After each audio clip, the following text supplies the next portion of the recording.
À la sortie du Conseil des ministres ce matin, Olivier Dussopt et Gérald Darmanin, tout sourire après avoir présenté leur réforme de la fonction publique au président. Venez, venez, venez, venez. C'est très impressionnant ici.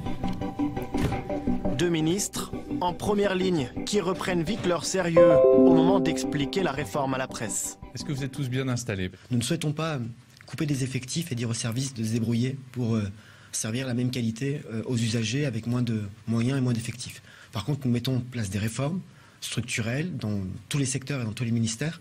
Et la conséquence de ces réformes, c'est des gains de productivité, des gains d'efficacité et donc la capacité de ne pas renouveler tous les départs, de ne pas remplacer les départs à la retraite. La boîte à outils de Bercy pour permettre à l'État de supprimer 120 000 postes de fonctionnaires d'ici la fin du quinquennat. 70 000 emplois dans les collectivités et 50 000 au sein de l'État.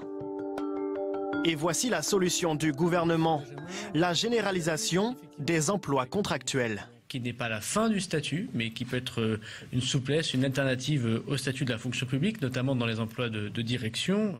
En clair, le gouvernement souhaite en finir avec le sanctuaire du statut de fonctionnaire.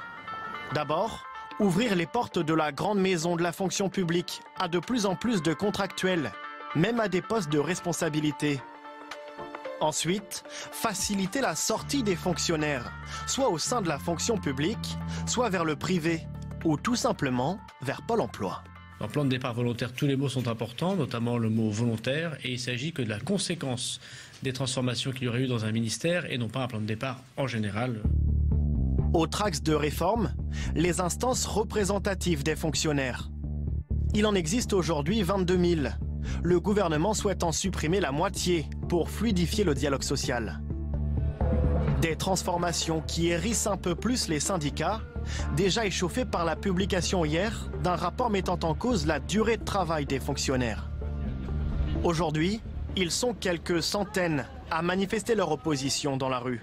Aujourd'hui, nous contestons le contenu de ce projet de loi qui n'a pas été du tout négocié avec les organisations syndicales et qui affaiblit la fonction publique plutôt que la modernise. C'est bien aussi réduire le service public pour les citoyens, tout le contraire de ce que demande la population aujourd'hui, samedi après samedi. Enfin, le gouvernement souhaite rémunérer les contractuels au mérite. Aujourd'hui, ils représentent déjà près d'un cinquième des salariés de la fonction publique.